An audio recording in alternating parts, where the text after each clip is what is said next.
दोस्तों आज हमारी वीडियो का टॉपिक है एसी मोटर व डीसी मोटर। कौन सी मोटर ज्यादा स्पीड में घूमती है।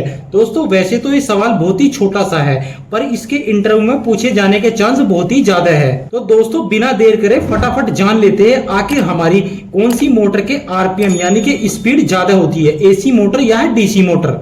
दोस्तों मेरे पास एक क्वेश्चन आया था कि आखिर अगर हमसे इंटरव्यू में पूछ लिया जाए कि हमारे आरपीएम की फुल फॉर्म क्या होती है तो हमको क्या आंसर देना है। तो दोस्तों सबसे पहले हम बताएंगे कि आरपीएम की फुल फॉर्म क्या होती है, और दोस्तों उसके बाद बात करेंगे एसी मोटर और डीसी मोटर के आरपीएम के बारे में, किसके आरपीएम ज्यादा होते हैं। तो दोस्तों हमारे आरपीएम की फुल फॉर्म दो तरह से होती है। आपने देखा होगा, एक तो हमारा होता है रोटेशन पर मिनट होता है दोस्तों, लेकिन कई बार आपने सुना होगा दोस्तों रिवोल्यूशन पर मिनट। दोस्तों रोटेशन का मतलब होता है यानी कि घूमना, यानी कि घूमने की पर मिनट, यानी कि कितना घूम रहा है हमारे पर मिनट में हमारा मोटर। रिवोल्यूशन का मतलब होता है दोस्तों बदलना, रोटेशन का मतलब होता है घूमना और रिवोल्यूशन का मतलब होता है दोस्तों बदलना, यानी कि हमारी मोटर पर मिनट में कितना बदल रही है, यानी कि उसकी जो घूम रही है दोस्तों उसको बदलना भी बोलते हैं। और दोस्तों वो रोटेशन तो घूमना ही है, वैसे घूमना सही इसके लिए सही रहेगा क्योंकि हमारी मोटर घूम रही है, लेकिन दोस्तों जो टेक्निकल इसका आंसर है वो होता है रिवोल्यूशन पर मिनट। और रोटेशन पर मिनट भी आप बोल सकते हैं अगर आपसे इंटरव्यू में पूछा जा रहा है। दोस्तों दोनों का मतलब एक ही है, बदलना मतलब हमारी मोटर पर सेकंड में कितना बदल रही है, यानी कि जब इसमें एक एक्टिविटी होती है यानी कि घूम रही है तो ये बदल रही है। और दोस्तों घूमना ये तो डायरेक्टली इसका तो आंसर है कि रोटेशन पर मिनट। तो दोस्तों ये तो समझ के अगर आप कोई सा भी आंसर दे देते हैं इंटरव्यू में, चाहे रोटेशन पर मिनट चाहे रिवोल्यूशन पर मिनट, दोस्तों दोनों ही राइट आंसर है हमारे। अब बात कर लेते हैं दोस्तों हमारे आरपीएम की, कि आखिर हमारी कौन सी मोटर की आरपीएम ज्यादा होती है, एसी मोटर या डीसी मोटर। एसी मोटर के कंपेयर में हमारी जो डीसी मोटर होती है दोस्तों, डीसी मोटर के एम्पियर आरपीएम दोस्तों हाई होते हैं, और जो हमारी एसी मोटर होती है उसके आरपीएम हमारी डीसी मोटर से कम होते हैं। तो दोस्तों आप ये तो समझ गए कि किसके आरपीएम कम होते हैं और किसके ज्यादा होते हैं। अगर दोस्तों आप इलेक्ट्रिकल बैकग्राउंड से हैं तो आपको ये भी मालूम होना चाहिए आखिर क्यों हमारी मोटर डीसी मोटर के आरपीएम हाई होते हैं और एसी मोटर के कम होते हैं। और साथ में दोस्तों ये भी आपको मालूम होना चाहिए कि हमारे एसी मोटर हो चाहे डीसी मोटर हो, इन दोनों के आरपीएम किस चीज पर डिपेंड करते हैं।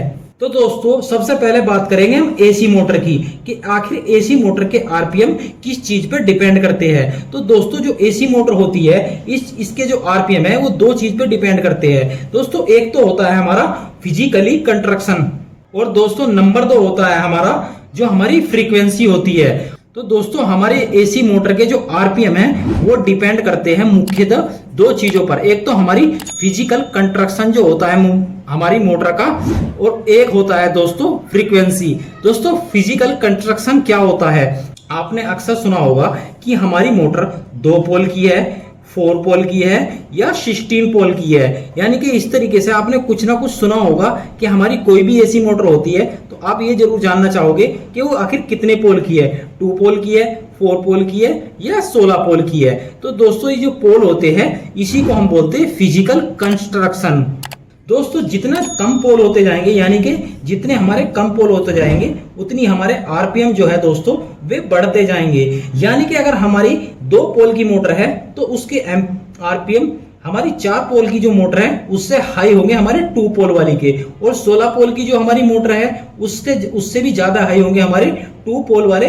जिसकी 2 पोल है दोस्तों, जिस मोटर के 2 पोल है उसके आरपीएम ज्यादा हाई हो गए, यानी कि पोलों की संख्या घटती जाएगी, पोलों की संख्या माइनस होगी तो हमारे आरपीएम जो है दोस्तों वे बढ़ते जाएंगे।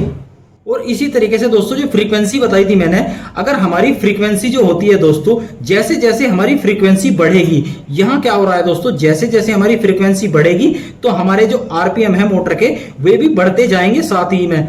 दोस्तों ये दोनों पे डिपेंड करते हैं, यानी कि फिजिकल कंस्ट्रक्शन तो आप समझ गए ये क्या होता है, पोल जो हमारी मोटर के अंदर पोल होते हैं वो होता है फिजिकल कंस्ट्रक्शन। और दोस्तों फ्रीक्वेंसी होती है जो हमारी इंडिया में 15 हर्ट्ज फ्रीक्वेंसी आती है, ये होती है दोस्तों फ्रीक्वेंसी। आपने फ्रीक्वेंसी के बारे में तो सुना ही होगा, यानी कि फ्रीक्वेंसी जैसे जैसे बढ़ेगी हमारे मोटर के आरपीएम भी बढ़ेंगे।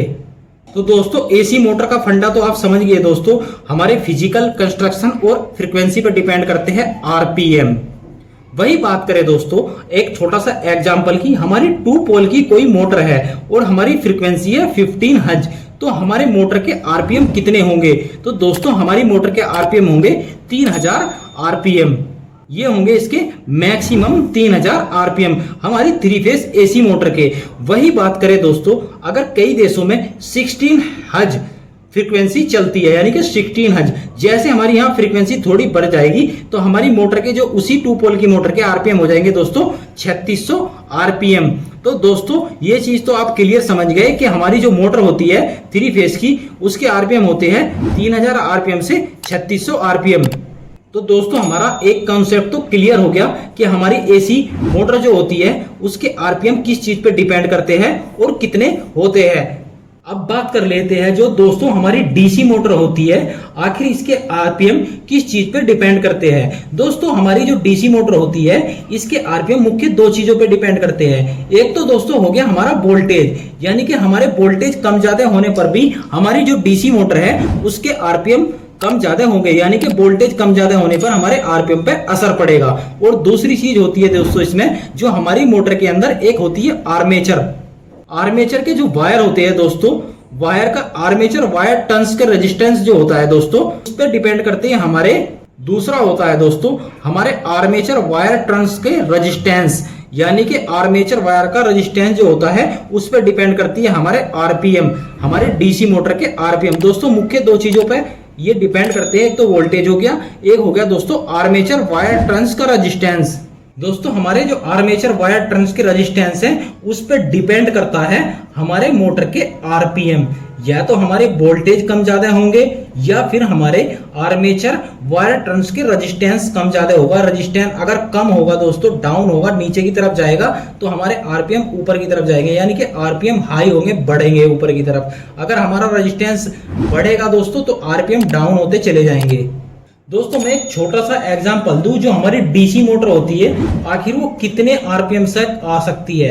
दोस्तों जो हमारी डीसी मोटर होती है जो नॉर्मली मैं बता रहा हूँ 7-8000 एम्पियर तक भी आरपीएम तक भी आ सकती है। 7 से 8000 आरपीएम तक भी हमारी डीसी मोटर हो सकती है।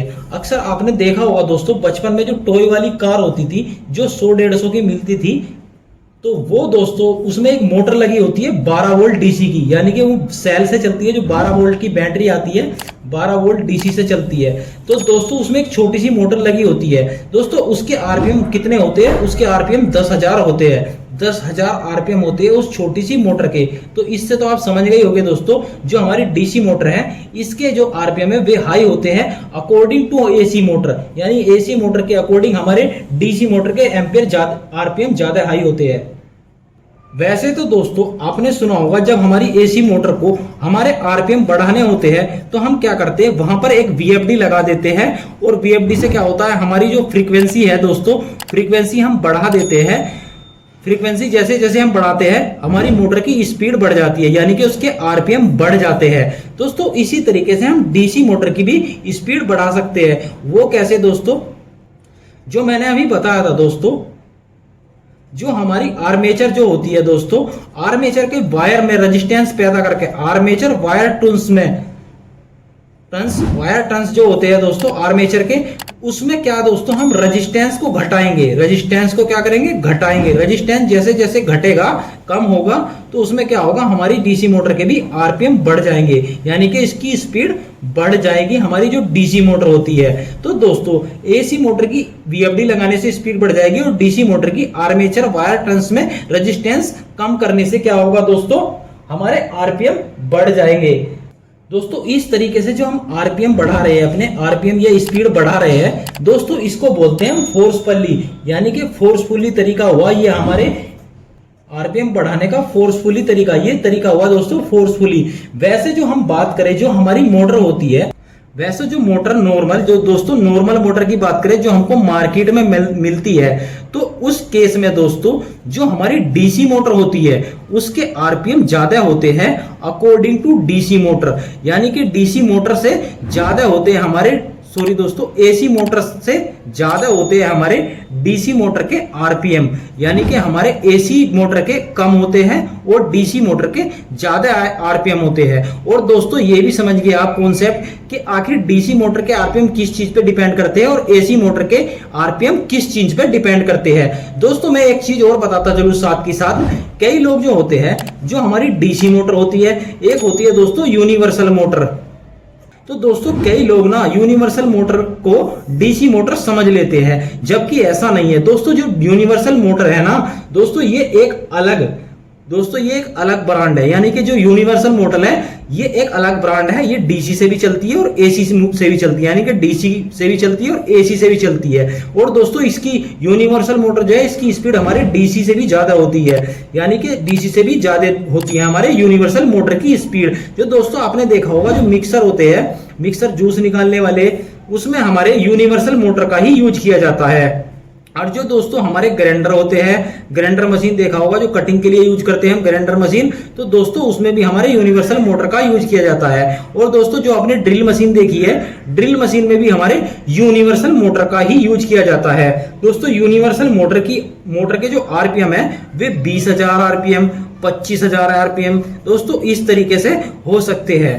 तो दोस्तों आज के वीडियो में हमने समझा कि एसी मोटर के आरपीएम कितने होते हैं और डीसी मोटर के कितने होते हैं, एसी के ज्यादा होते हैं या डीसी मोटर के ज्यादा होते हैं। और साथ में ये भी समझाया आज कि एसी मोटर के और डीसी मोटर के आरपीएम किस चीज पे डिपेंड करते हैं। तो उम्मीद है दोस्तों आज का वीडियो आपको अच्छा लगा होगा। वीडियो अच्छा लगा हो तो लाइक करके बताइए दोस्तों। अगर दोस्तों आप हमारे चैनल पर नए हो तो चैनल को सब्सक्राइब करके बेल आइकन प्रेस कर लीजिए, ताकि आने वाली वीडियो की नोटिफिकेशन आप लोगों को मिलती रहे। आज की वीडियो में धन्यवाद दोस्तों, मिलते हैं अगली वीडियो में।